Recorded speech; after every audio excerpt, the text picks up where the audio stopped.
My name is Kirk. I grew up in Richmond, British Columbia, Stevenson. Testimony is a story, right? Everybody has a story.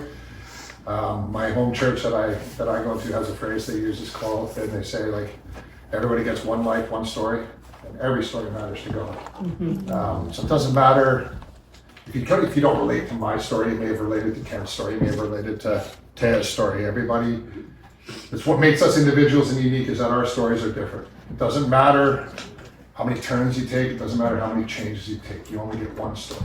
Right? And every turn and every change you make is part of your story. So my background, I was a sports guy, came from good loving home, always did things that I wanted to do. I normalized life.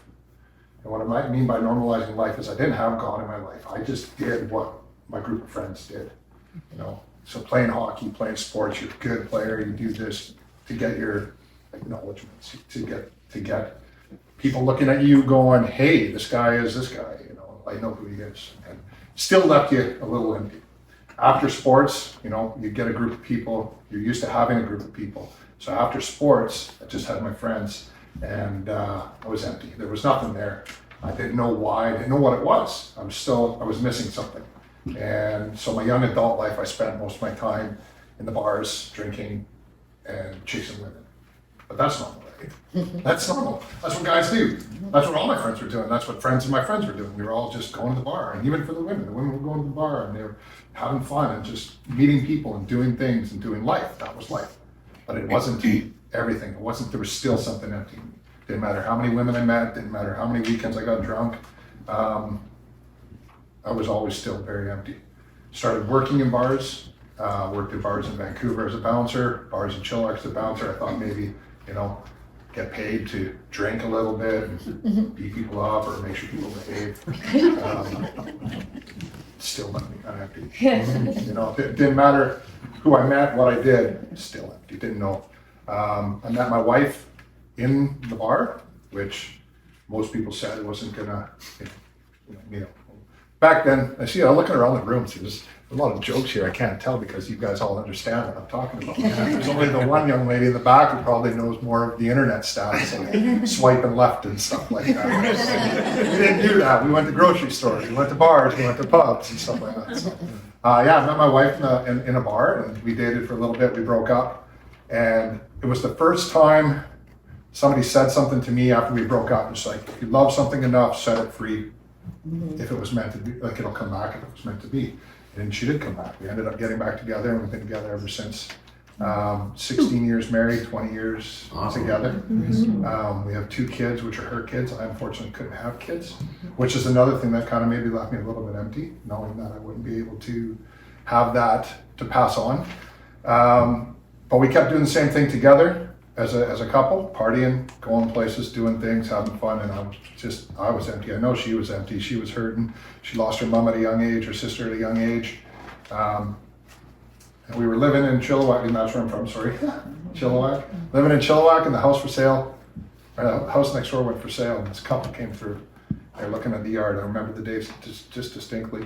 I don't know what fences are like out here. Chilliwack has 4-foot fences. I don't want to see my neighbors. What are these 4-foot fences for? I don't know. So we're sitting in our backyard. We had people over. We were drinking, having a good time. The couple was going through the backyard, and we got to small chatting with them. They were asking us. We were telling them, good neighborhood, lots of kids, everything like that. They had 3 kids of their own. And as they were leaving, I made my typical smartass comment. Oh yeah, I hope you guys like drinking beer. Right? We'll have some barbecues. We'll have some fun. And I'm pretty sure that they were walking out going, I hope you like church and and they won.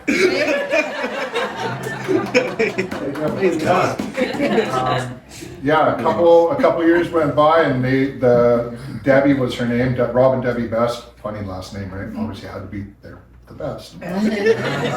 They kept inviting my wife to church, and she kept turning them down. Like I said, she was hurt. She was very angry, and I guess one Mother's Day, she felt really down and depressed.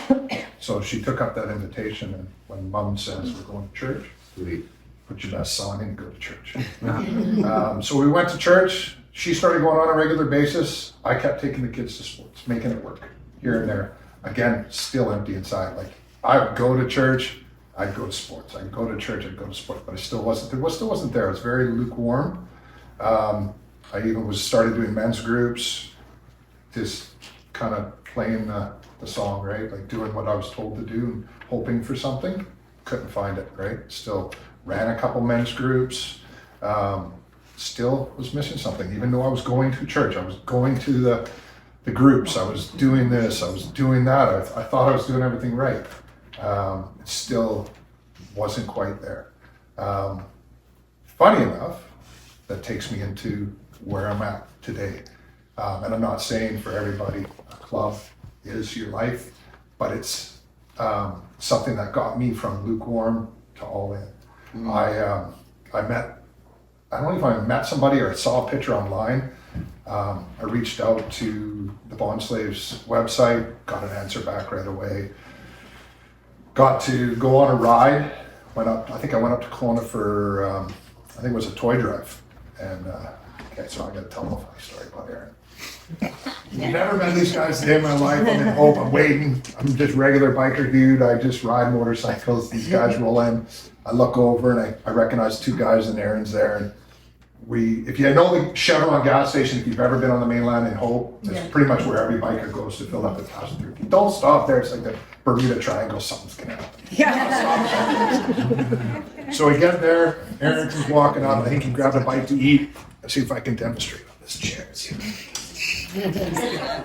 And y'all know what Aaron's like, right? So you're gonna appreciate this. So he sits on a concrete meridian with French fries or something in one hand, sits down, has his leg up like this.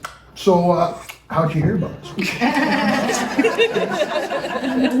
I was a little intimidated at the time, right? Because you guys are wearing cups and everything like that. So, I felt like I wanted to be there. I felt like that's where God was putting me to be, but I still wasn't sure, right? So I rode up to Kelowna with them, got to the clubhouse, said hi's. I was like, okay, I need to leave. This isn't my time. This is their time. So I left. My phone rings. Like literally the second I got to the hotel, my phone rings, and it's the president. It's Brad, who I believe did a testimony here not too long ago. And he goes, "Hey man, what happened to you?" And I said, "Oh, it's just it's not you guys were saying hi's and everything like that. So I thought I'd come check in the hotel." He goes, "Oh, you should come back. I'm going to let you be part of something. I thought I'd let you be part of something really cool." I'm like, "Oh, okay." So that's tap, tap, tap, right? God's like, you're not done yet. These guys get done. That night is when I met Ken. We were both kind of sitting on the couch, kind of talking a little bit, and what's going on kind of thing. And it was really kind of neat, lined everybody up. And that was the night that the Okanagan Bond Slaves went from a one-piece patch, RC, to a three-piece patch, MC. Woo. So it was a really big night. And for someone like me, and then for a lot of you that ride, that's kind of a really cool thing. So for like all these little things were lining up with God was going here, here, here. And I went home, talked to my wife and said, I want to do this. We prayed about it. And the next week or so, it was just like everything I was doing, God was doing. God was showing me something every time. I'm not a big Bible reader, but I try. So like Aaron was saying, you can't talk to God if you don't read the Bible, because that's how he answers you. Some people can talk to God, and he talks. I couldn't. I'm here's your sign kind of guy.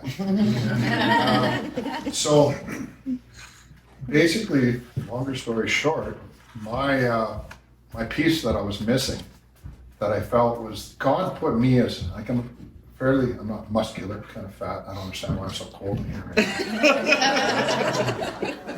God put me into this position to use me to speak to people in our community.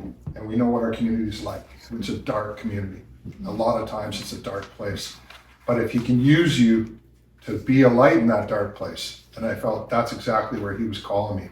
I think it was a chili cook-off a year later, so me and Ken got our hang-around badges and our flashes, and I actually could feel the difference from being, promised I wouldn't do this. Oh, big fat big biker. I literally felt it go from lukewarm to all in, and it's been amazing change ever since. Amen. God will bring you to it, He'll get you through it, and you have to have faith and follow that, and just stand firm in that. And that's pretty much my story. I went from women and alcohol to God and a married life, and happy and a work in progress. Every day is a challenge, and every day is a building block. So. That's pretty much it.